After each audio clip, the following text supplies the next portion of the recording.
Good morning सभी कोई को। आज विश्व परिवार दिवस है, इंटरनेशनल फैमिली डे। मैं आप सबों को इस अवसर पर अपने परिवार के साथ मिल करके रहने की शुभकामनाएं देता हूं। यह हम लोगों का होम्योपैथी परिवार भी है, यह हम लोगों का बहुत बड़ा परिवार है। आप इस परिवार के सदस्य हैं। मैं परिवार के, अपने होम्योपैथिक परिवार के सभी सदस्य के रूप में आप सभी का अभिनंदन करता हूं और आपका बधाई देता हूं। छात्रों, हम लोग पिछले क्लास से रोगी से बात करने का और केस टेकिंग करने का कला पर हम लोग अध्ययन कर रहे हैं। आज इसी क्रम में हम लोगों का फिर अगला चरण होगा। पिछले क्लास में हम लोगों ने जो मुख्य रूप से देखने का प्रयास किया था, टूल्स के विषय में क्या क्या हमें तैयारी करनी पड़ती है केस टेकिंग के लिए, क्या हमको हमारे अंदर में डेवलपमेंट होना चाहिए, वातावरण में, क्लिनिक में क्या डेवलपमेंट होना चाहिए, जिसके आधार पर आपका रोगी के साथ में जो आपका जो पर्पस है, उद्देश्य है, वह पूरा हो जाए। तो हम लोगों ने ऑब्जर्वेशन देखा था, हम लोगों ने लिसनिंग देखा था, और आज हम लोग उसके साथ में कन्वर्सेशन की बात करेंगे। कन्वर्सेशन यानी कि उससे कम्युनिकेशंस की बात करेंगे। कम्युनिकेशंस एंड कन्वर्सेशंस दो एस्पेक्ट है। कम्युनिकेशंस का बहुत बड़ा रोल है और सारा आपका जो केस टेकिंग है वह कम्युनिकेशन पैटर्न पर ही डिपेंड करता है। आप किस तरह से पेशेंट के साथ में कम्युनिकेट कर रहे हैं या पेशेंट किस तरह से आपके पास में कम्युनिकेट कर रहा है। अगर इसके में एक कोऑर्डिनेशन नहीं होगा, समन्वय नहीं होगा, तो आप लोगों का केस टेकिंग का पर्पस, जो मूल उद्देश्य है, वह प्राप्त नहीं होता। इसलिए सबसे जो महत्वपूर्ण बात है केस टेकिंग के लिए वह कम्युनिकेशंस है, और इस कम्युनिकेशंस को समझ करके ही हम लोग अपना अलग कदम उठाते हैं। तो जो पहला स्टेप था हम लोगों का ऑब्जर्वेशंस, उसके बाद में आता है हम लोगों का जो दूसरा स्टेप, उसको हम लोग कम्युनिकेशंस का स्टेप कहते हैं। और कम्युनिकेशंस के बाद में हमारी परसेप्शंस बनता है, हमारी धारणाएं बनती हैं। तो यह कम्युनिकेशंस जो है सो आपके ऑब्जर्वेशंस और परसेप्शंस के बीच का लिंक है, यानी कि बात करने का कला है ना, art of interacting conversation with the patient. ये एक बहुत ही इम्पॉर्टेंट विषय है जो कि आपको सारा इंफॉर्मेशन कितना सही है, कितना गलत है, इस पर निर्भर करता है। तो छात्रों, जो कम्युनिकेशन पैटर्न है, इसको जानने के लिए हमें यह समझना पड़ेगा वास्तव में कम्युनिकेशंस का मतलब क्या है। केवल बात करना और सुनना नहीं, ये दोनों के का जो साथ साथ होता है, ये टू वे ट्रैफिक होता है। इसमें आदान प्रदान दोनों होता है, इधर से भी होता है और उधर से भी होता है। तो टू वे ट्रैफिक है, आप भी बोलते हो, वो भी बोलते हैं।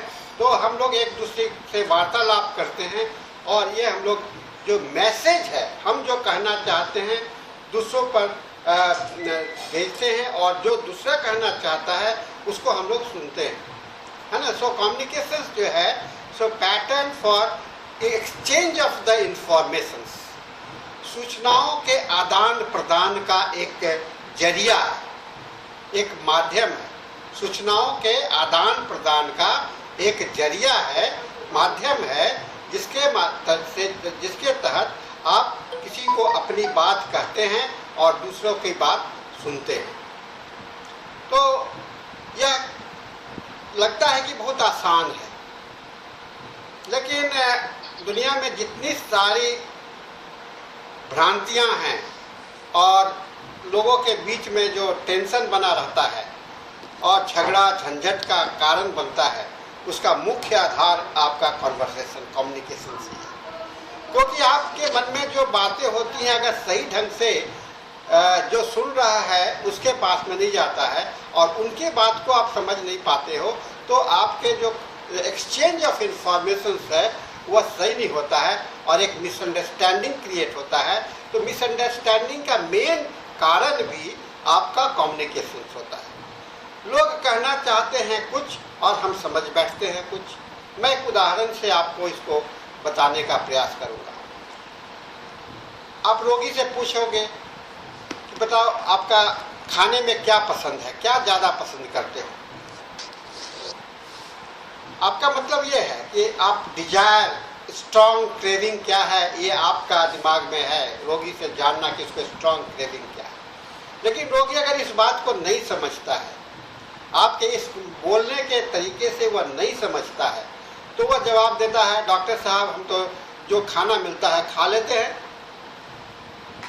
वो ये नहीं बता रहा है कि स्ट्रॉन्ग क्रेविंग क्या है और डिसलाइक क्या, ये नहीं बता रहा। वो बोलता है कि जो मिलता है खा लेता है। मैंने कि खाना हमको हम किसी उसके लिए मांगने भी नहीं जाते, ये नहीं, आपको जवाब उल्टा मिल रहा है ना। आप पूछते हो कि आप बताओ आपको गुस्सा कब आता है, कहता है सीधे जवाब देगा हमको तो गुस्सा आता ही नहीं है। क्या हुआ, ये कम्युनिकेशन का गैप है, वो लिंक नहीं बन पा रहा, वो बात को समझा नहीं। तो इफेक्टिव कम्युनिकेशन जो माने सबसे सही बात, कम्युनिकेशन उसको कहते हैं जो आपके मन में बात है वह पूरी की पूरी दूसरे के दिमाग में चला जाए, उसको समझ ले और उसके अनुरूप जब जवाब दे, तो उसे हम लोग इफेक्टिव कम्युनिकेशन कहते हैं। तो छात्रों, जब हम रोगी के साथ बैठते हैं तो हमें इफेक्टिव कम्युनिकेशंस करना है और इस इफेक्टिव कम्युनिकेशंस के लिए हम लोगों को अपने स्किल्स को डेवलप करने हैं, ठीक है ना। इस इफेक्टिव कम्युनिकेशंस के लिए हमको स्किल्स को डेवलप करना है और इसके लिए हमें क्या करना पड़ेगा कि हमको पहले ये ढूंढना पड़ेगा कि पेशेंट और डॉक्टर के बीच में कम्युनिकेशंस के क्या आधार होने चाहिए, क्या आधार होने चाहिए और किस तरह से कम्युनिकेट करना चाहिए। रोगी को हम किस बात को कैसे कहें और किस समय में कहें, है ना। ये बहुत ही गंभीर विषय है। किस समय में कहें और कैसे कहें, किस समय में कौन सी बात को रखें जिससे कि उसका उत्तर भी मिल जाए। कब उसका मनोस्थिति का अध्ययन करते हुए हम लोग जो करेंगे तो वह इफेक्टिव कम्युनिकेशन बन पाता है। तो छात्रों, ये हम लोगों को एक फ्रेमवर्क बनाना पड़ता है, एक फ्रेमवर्क बनाना पड़ता है और हम लोगों के इंटरैक्शंस का एक चैलेंजिंग पार्ट है हम लोगों के कम्युनिकेशंस का। सबसे बड़ी बात होती है जब पेशेंट बहुत ही डिफ़िकल्ट पेशेंट हो, है ना, बहुत ही डिफ़िकल्ट पेशेंट हो। और डिफ़िकल्ट पेशेंट कहने का मतलब क्या होता है, वैसा पेशेंट जो कि आपके प्रति, रोग इलाज के प्रति इसको विश्वास ही ना हो, ये सबसे बड़ा डिफ़िकल्टी है। और उसके आपके ऊपर में और दूसरा डिफ़िकल्ट पेशेंट वो होता है जो ये दिमाग में बैठाए रहता है कि मेरी बीमारी तो ठीक होगी ही नहीं, है ना। तो दोनों डिफ़िकल्ट पेशेंट है। सबसे मोस्ट डिफ़िकल्ट पेशेंट है जिसको कि अपने चिकित्सक पर विश्वास नहीं है, रोगी पर विश्वास नहीं, डॉक्टर पर विश्वास नहीं है, और वैसा पेशेंट जिसको कि अपने बीमारी को ठीक होने का पेशेंट विश्वास नहीं है। और तीसरा जो है सो डॉक्टर के विषय में अपना धारणा बनाए रखता है ना, धारणा बनाए रखता है और वह डॉक्टर को डॉक्टर नहीं समझता है। वो रोगी वो समझता है कि जैसे हम लोग बाजार में जाते हैं और कोई सामान खरीद लेते हैं तो एक दुकानदार के जैसा अगर समझ बैठता है, तो आप दुकानदार थोड़ी हो, आप बेचने के लिए तो बैठे नहीं हो, आप तो मदद करने के लिए बैठे हो। चिकित्सक का काम ही है मदद करना। तो ये मदद करने की बात को अगर दुकानदारी की बात से जोड़ दिया जाता है तो यह भी एक बहुत बड़ा डिफ़िकल्टीज है हम लोगों के लिए।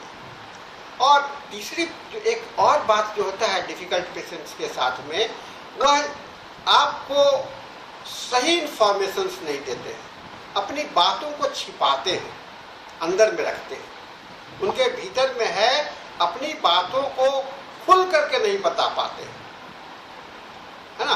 तो बहुत बड़ा प्रॉब्लम है। कहना आपको तो प्रॉब्लम लेना है, जब तक आप असलियत पर नहीं जाओगे, मूल पर नहीं जाओगे, तो आप समझो आप दवा क्या करोगे। तो इसको भी हम लोग कहते हैं कि एक डिफ़िकल्ट पेशेंट है, बहुत ही डिफ़िकल्ट पेशेंट है, ठीक है ना। तो इस तरह के डिफ़िकल्ट पेशेंट्स आपको क्लिनिक में मिलेंगे। और 10 पेशेंट देखते हो तो 10 पेशेंट में कम से कम तो 6 से 7 ज़्यादा संख्या डिफ़िकल्ट पेशेंट का ही होता है। कम ही संख्या होता है जो आपका कोऑपरेटिव होता है, आपको सहयोग देता है, मदद करता है। बहुत कम पेशेंट मिलते हैं, लेकिन अधिकांश पेशेंट होते हैं जो कि बहुत ही डिफ़िकल्ट होते हैं और उनके पास में कोई न कोई बंधन बंधा हुआ होता है। कोई न किसी कारण से वह अपनी बात को पकड़ करके रखता है और उससे न आगे बढ़ता है न पीछे जाता है, ठीक है ना। तो ये मैं रोगी की बात कर रहा हूँ, ऐसे ऐसे रोगी आपको मिलेंगे क्लिनिक में। तो छात्रों में ये दायरा आपको इसलिए बता रहा हूँ, जब क्लिनिक में आप बैठोगे तो आप ये उम्मीद करोगे कि हमारे सामने में सीधा का सीधा जवाब मिल जाए, तो ऐसा नहीं होगा। कभी भी सीधा का सीधा जवाब नहीं मिलता है ना। बहुत ही बिरले, बहुत ही कम पेशेंट होते हैं जो कि आपकी बात को प्रॉपरली समझते हैं। तो ऐसे पेशेंट को हमें हैंडल करना है, इस तरह के पेशेंट को का इलाज करना है। रोगी यही होते हैं, रोग इसलिए होते हैं कि उनके बाद में बीमारी के कारण उनके अंदर में बहुत सारे नेगेटिव फीलिंग्स आ जाते हैं। बीमारी के कारण एक हतोत्साहित हो जाते हैं, उनके अंदर में निराशा छा जाता है, उनके अंदर में बहुत सारी बातें उनके साथ में परेशानियां होती हैं, जिससे कि उनका मन जो है सो व्यथित रहता है, दुखी रहता है और उस दुख के कारण उनके अंदर में नेगेटिविटी भरी होती है। और वैसे में आपको उनके साथ में बात करनी है, ठीक है ना। यह बात करना बड़ा डिफिकल्ट है पेशेंट के साथ में। मैं आपको डरा नहीं रहा हूँ, मैं बता रहा हूँ, पहले से आगाह कर रहा हूँ कि ऐसे सिचुएशंस आपके क्लिनिक में आएंगे और आते रहते हैं, ठीक है ना। ये अक्सर ऐसा देखा जाता है, हम लोगों ने अपने क्लिनिक में देखा। मैं अक्सर ऐसे ही पेशेंट ज़्यादा आते हैं। मैं एक उदाहरण दूँ, एक पेशेंट आया, बड़ा बुजुर्ग थे, और उन्होंने मुझसे पूछा, डॉक्टर साहब आपकी डिग्री क्या है।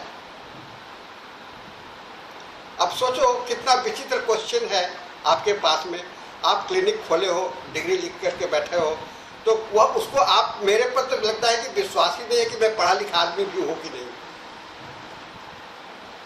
आप इसको कैसे हैंडल करोगे, है कि नहीं। क्या अपना डिग्री दिखलाने जाओगे कि देखो मेरा डिग्री है ये, और डिग्री लेके तो आप बैठते भी नहीं हो। ये सब जो बातें हैं, मैं इसलिए आपको बता रहा हूँ कि ऐसे सिचुएशंस आपको लाइफ में मिलेंगे, आते रहेंगे। घबराना नहीं है, क्योंकि इसको भी हैंडल करने का आधार है। क्योंकि डॉक्टर पेशेंट के बीच में जो बातें होती हैं, उसमें जो पलड़ा होता है वह डॉक्टर का ऊपर होता है। आप सभी सिचुएशंस को हैंडल करने के लिए आपको ट्रेनिंग दिया जा रहा है। ये जो हम लेक्चर दे रहे हैं, यह व्याख्यान मेरा जो है, आप लोगों को इस बात के लिए ट्रेनिंग देने के लिए है कि आप जो है सो पहले से आगाह रहिए कि ऐसे ऐसे विचित्र अवस्था आ सकते हैं। एक बहुत ही विचित्र अवस्था का मैं जिक्र करना चाहूँगा आपके पास में। एक रोगी मेरे पास में आया, मेंटल डिजीज का था,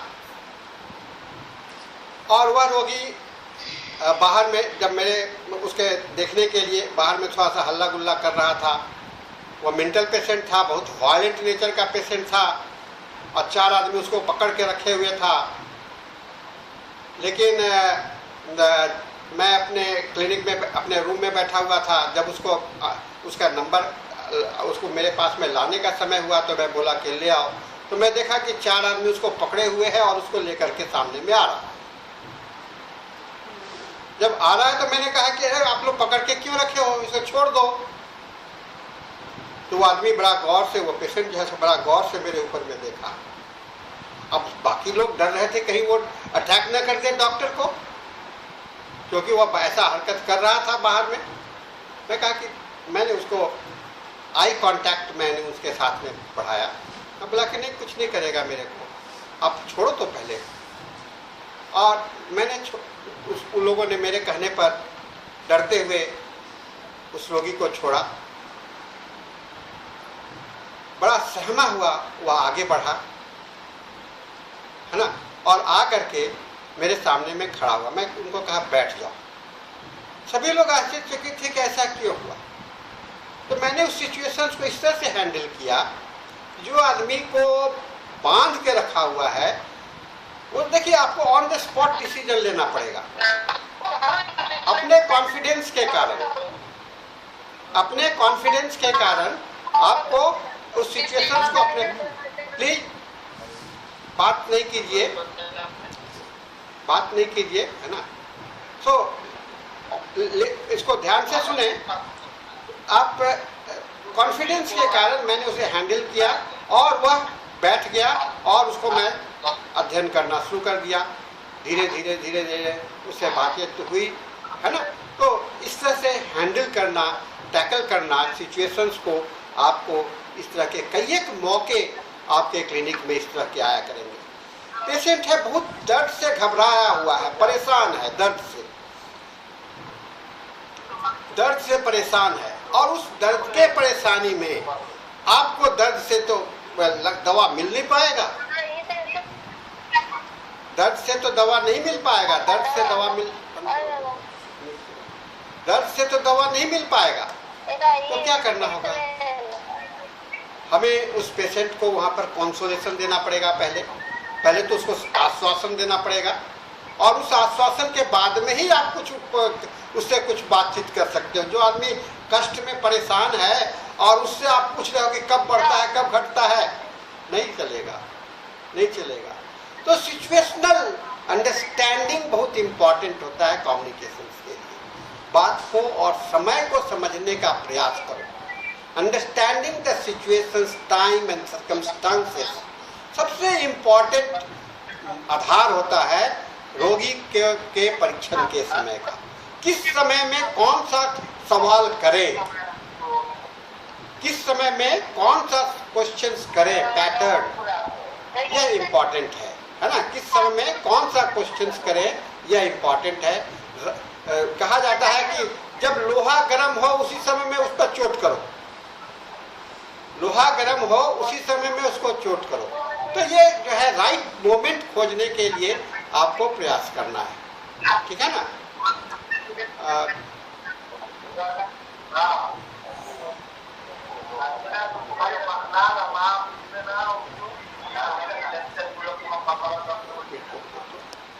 बता रहा था handling the tough patient, difficult patient बहुत इंपॉर्टेंट बात है। और you have to select the right moment, right situations, और उसको स्ट्रेटेजिकली, रणनीति के तहत, पर्पस है लक्षण लेना, आपका काम है लेना।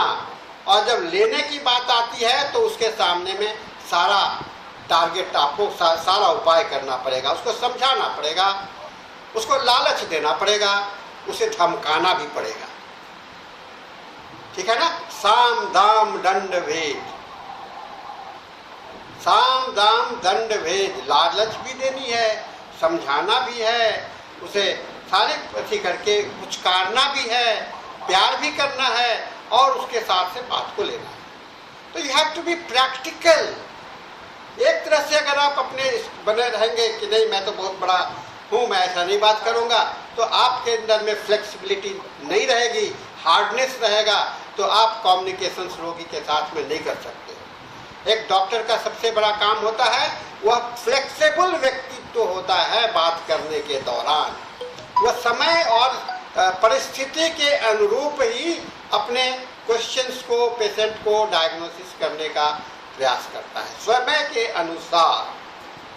तो छात्रों, एक मैं आपको ये बता रहा था कि टाइम एंड सिचुएशंस को पहचानने का कोशिश करना होगा। जिससे कि आपका वार्तालाप शुरू हो, आप जो पूछना चाहते हैं वह आपको मिल जाए। ठीक है ना।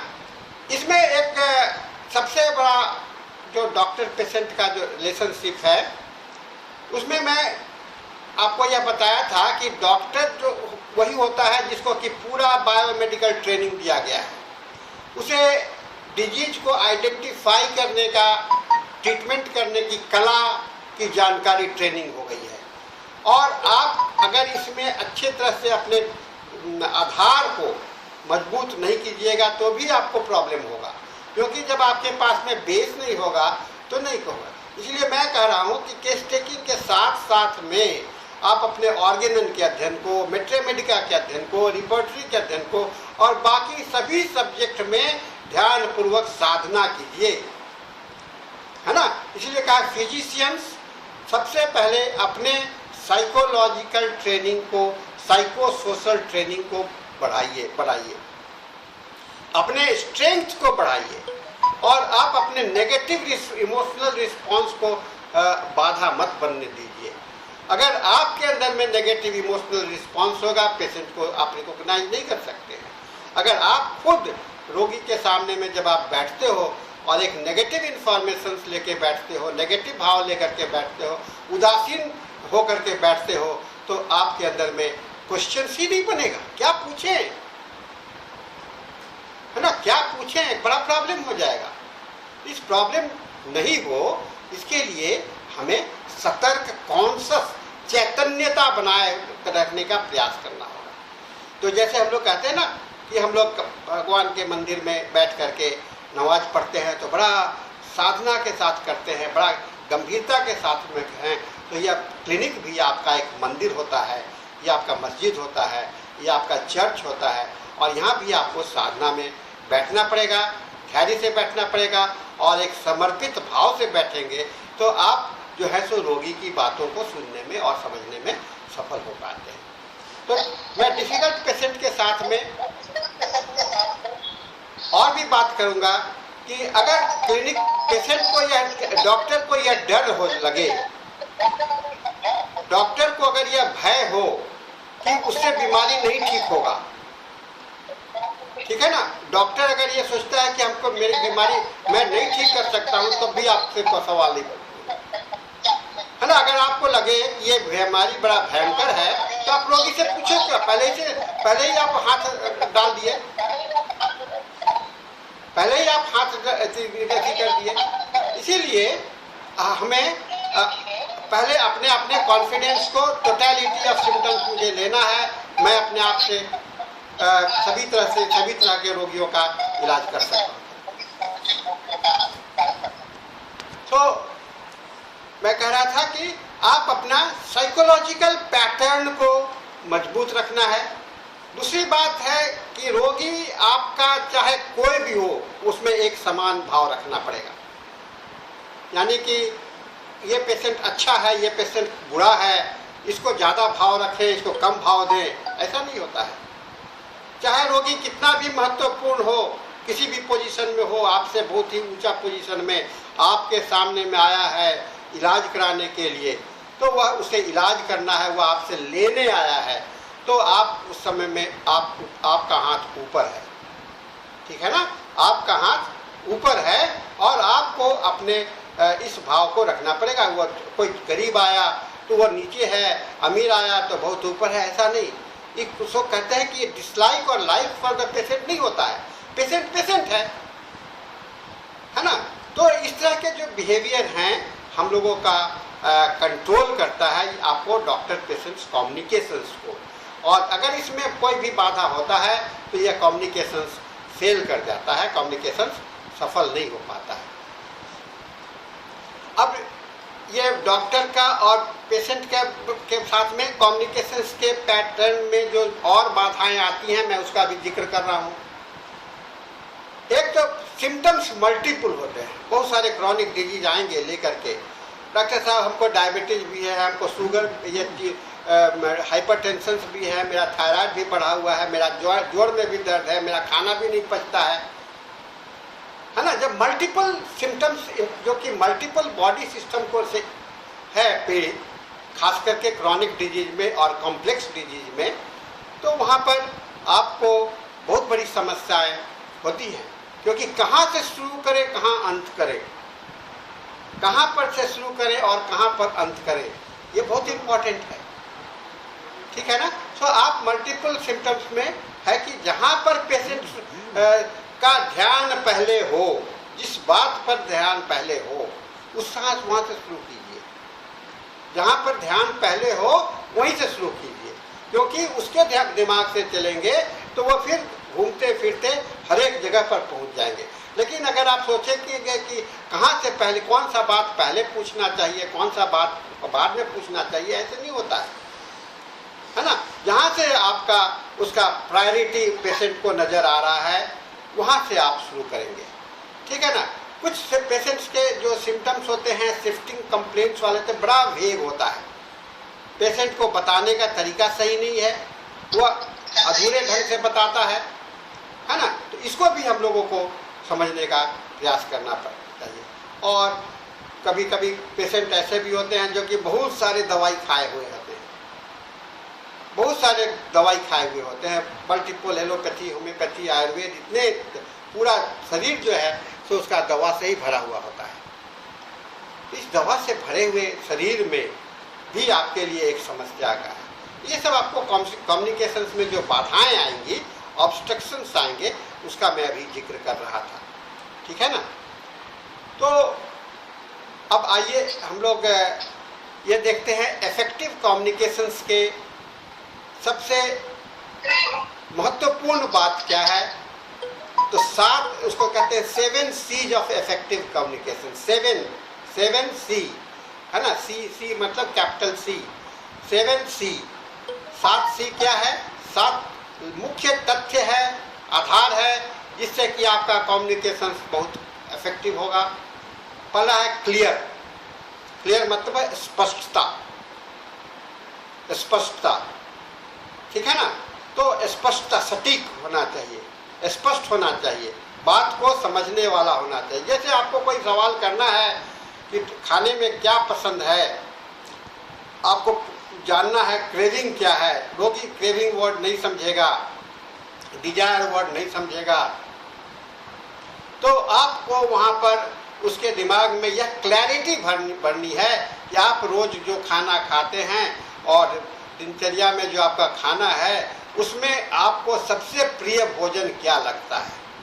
अब उसके दिमाग में आ जाएगा, डॉक्टर साहब हम जितना भी खाना खाते हैं तो उसमें से पूछना चाहते हैं कि सबसे खाना कौन सा खाना अच्छा लगता है ना।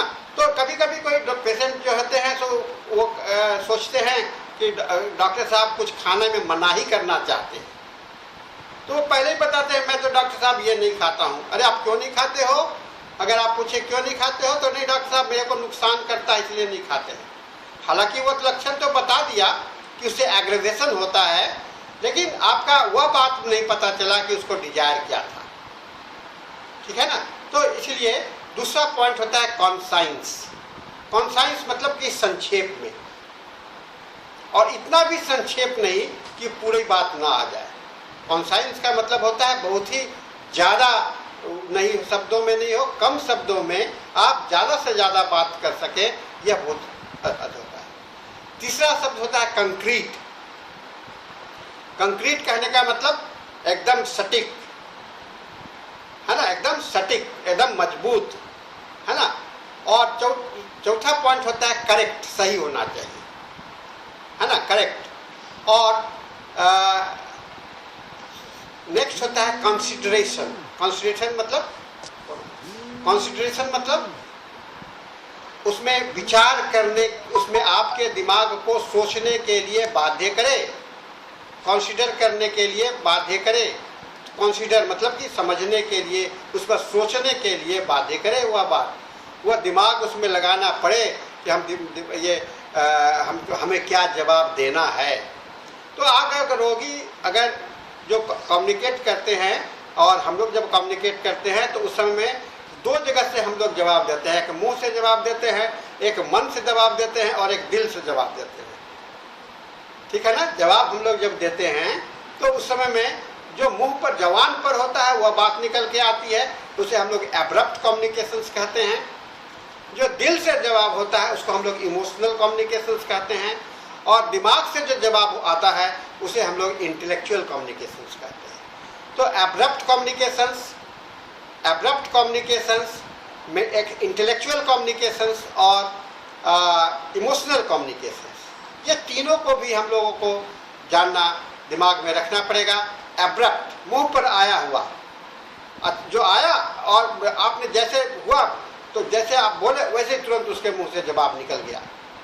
यह बड़ा चूंकि उसके लिए पेशेंट पहले से तैयार है, यह आपका बड़ा बहुत ही सही इंफॉर्मेशन भी हो सकता है।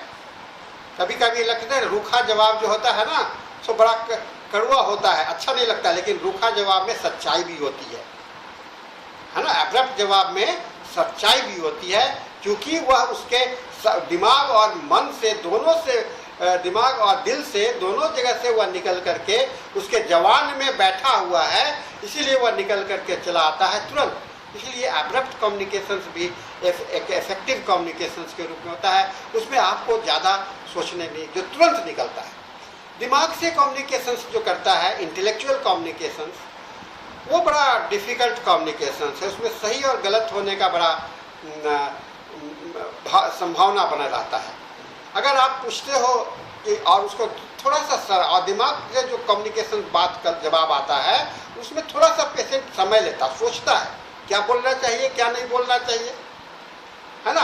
परिस्थिति को आकलन करके वह जवाब देता है, और सोचने के समय में या तो उस बात को छिपा लेगा या उस बात को बताएगा सही से। तो इसे हमें पहचानना पड़ेगा इफेक्टिव कम्युनिकेशन के लिए। और तीसरा जो दिल से निकला हुआ जवाब होता है वह भी बहुत सही होता है ना। इमोशनल जो होता है, आप पूछे और उसका रोने लगा अचानक आपके सामने में, ये दिल से निकले हुआ भाव है, उसका दिल से निकल रहा है, रोना शुरू कर दिया।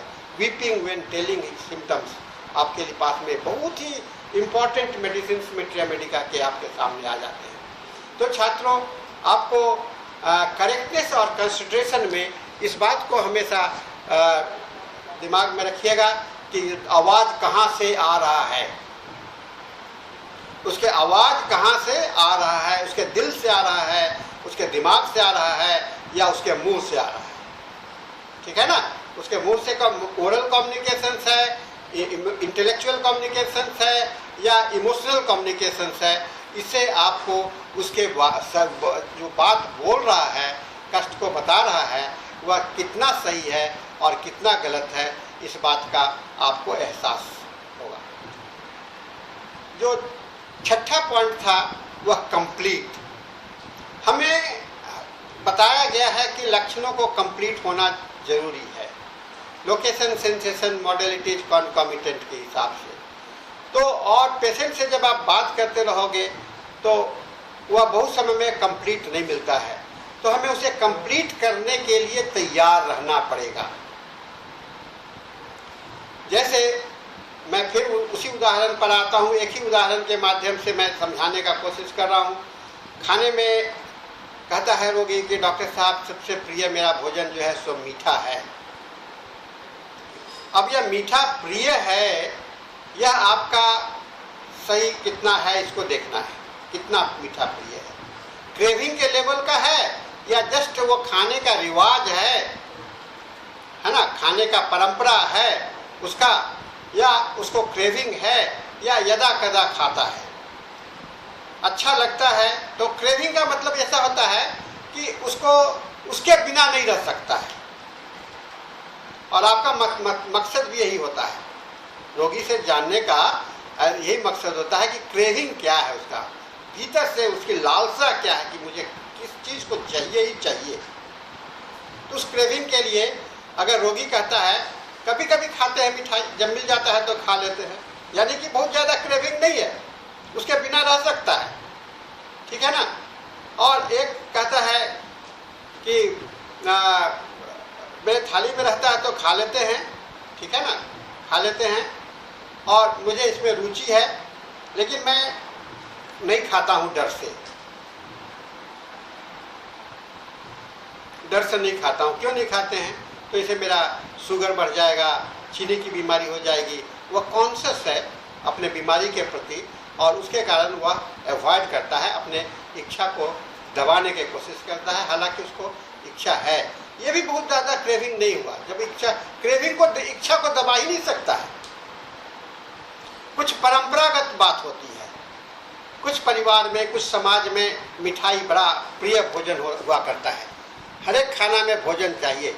बंगाल में जाइए तो मिष्टी के बिना तो काम ही नहीं चलता है। हाँ, मिष्टी चाहिए ही चाहिए, है ना। मिथिला में भी आपका मिठाई का बड़ा प्रचलन है, मिठाई खाना है। भोजन के समय में एक नहीं 4-5 लक्षण, 4-5 मिठाई आपको साथ में रहना ही चाहिए, तब भोजन पूरा होता है। जब परंपरागत कोई खाते हैं तो उसमें परंपरागत को तो हम लोग क्रेविंग नहीं कहेंगे, वो तो आदत बनी हुई है। आदत बनी हुई है तो हम 4 मिठाई रोज खा ही लेते हैं, यह भी क्रेविंग नहीं है। एक रोगी कहता है कि नहीं डॉक्टर साहब, मुझे बिना उसके मेरा भोजन में स्वाद ही नहीं आता है। यह आपका कंप्लीट इंफॉर्मेशन हो गया। मैं बिना भोजन के मेरे को स्वाद नहीं आता है, यह उसका कंप्लीट इंफॉर्मेशन हो गया और आपको यहाँ पर आपका जो कम्युनिकेशन है यहाँ पर इफेक्टिव हो गया। इन 6 बातों को जब आपने पूरा समझ गए तो 7वां सबसे इम्पॉर्टेंट है, कितना सहज पूर्वक कर्टियस वे में आप करते हो, कितना उसके साथ में एक व्यवहारिक रूप में आप उसको करते हैं, इसको कर्टियस कहते हैं। तो छात्रों 7 C को याद रखिए इफेक्टिव कम्युनिकेशन के लिए। Clear, concise, correct, considerations, complete and courteous. यह आपको सिम्टम्स को कंप्लीट कराने के लिए, आपके जो पूछना चाहते हैं, जो आप जानना चाहते हैं, उसका संपूर्ण और सही जानकारी पाने के लिए आपके लिए बहुत ही अच्छा मददगार होगा। ठीक है ना। तो ये हम लोग के लिए एक अच्छा अध्ययन हुआ आज के लिए। और इस मैं अभी कम्युनिकेशन पैटर्न को मैं यहाँ पर समाप्त नहीं करूँगा। आज मैं इसी कम्युनिकेशंस को ही लेकर के चलूँगा। अगले क्लास में भी जो अगला लेक्चर होगा कल का, उसमें भी आपको कम्युनिकेशंस को ही, क्योंकि कम्युनिकेशंस अगर आपका सही हो गया, इफेक्टिव कम्युनिकेशंस हो गया, तो समझिए कि केस जो है सो पूरा से हो गया, कंप्लीट केस टेकिंग आपका पूरा हो गया। वार्तालाप सही हो गया, बातचीत शुरू हो गई, तो आपका पूरा जो केस टेकिंग का काम जो है सो कंप्लीट हो गया, या completeness of the case taking हम लोग कहेंगे। ठीक है ना। तो हम लोगों ने यह जानने का आज कोशिश किया है कि हमारा कम्युनिकेशंस कैसे इफेक्टिव होगा और इसमें कितनी बाधाएं आती हैं। बाधा रोगी के तरफ से भी आता है और आपके द्वारा भी होता है ना। हमने ये भी देखा कि बाधा जो रोगी के तरफ से भी आता है और आपके तरफ से भी आता है, डॉक्टर के तरफ से भी आता है। तो दोनों तरफ के बातों को हमें दिमाग में रखेंगे तो हम अपने चिकित्सकीय कर्तव्य को पूरा कर सकते हैं, है ना। चिकित्सकीय कर्तव्य को पूरा करना हमारा आवश्यकता है, रिक्वायरमेंट्स है रोगी को। ये डॉक्टर के होने के नाते चिकित्सकीय। और दूसरा जो हम लोगों ने देखा, इस कम्युनिकेशंस में डॉक्टर और पेशेंट के साथ जो बातचीत, केस टेकिंग के समय में जो बातचीत होगी, उस बातचीत को मॉनिटर करने का, उसको संचालित करने का, या उसको कहते हैं एंकरिंग करने का काम डॉक्टर के हाथ में है। वह डॉक्टर ही है, डॉक्टर को ट्रेनिंग मिला है, पेशेंट को ट्रेनिंग नहीं मिला है। वह एक कितना भी पढ़ा लिखा आदमी क्यों ना हो, वह अपने ढंग से ही आएगा, लेकिन डॉक्टर को फ्लेक्सिबल होना पड़ेगा। डॉक्टर को फ्लेक्सिबल होना पड़ेगा और इस फ्लेक्सिबिलिटी के माध्यम से ही वह अपने चीज़ को पूरा कर सकता है, इस सारे चीज़ को अचीव कर सकता है, प्राप्त कर सकता है, इस पर विजय प्राप्त कर सकता है और अपने कॉन्फिडेंस को बढ़ा सकता है। तो छात्रों, हम लोगों ने आज बहुत कुछ को जानने का कोशिश किया है इफेक्टिव कम्युनिकेशंस के माध्यम से। आज का यह कम्युनिकेशंस का हमारा एक चरण आज पूरा करते हैं और हम लोग दूसरे लेक्चर में मैं कम्युनिकेशंस के पार्ट 2 को लेकर के चलेंगे और फिर आगे का कार्यक्रम हम लोग अगला लेसन्स में करेंगे। ये हम लोगों का केस टेकिंग का जो सिलसिला है, यह हम लोगों का एक दूसरे से समन्वय स्थापित करने का सिलसिला है। यह सिलसिला को हम लोग पूरा करेंगे और हम लोग इसको करने के बाद में हमारे अंदर में जो कॉन्फिडेंस पैदा होगा वह हमें चिकित्सक बनाएगा। चिकित्सक होने का प्रैक्टिकल अप्रोच हम लोगों को प्रदान करेगा। तो इन शब्दों के साथ मैं आज पुनः आप सबों को धन्यवाद देता हूं और पुनः आज इस परिवार दिवस में हम एक डॉक्टर परिवार के दिवस रूप से हम लोग आप सबों का शुभकामनाएं देता हूं। नमस्कार।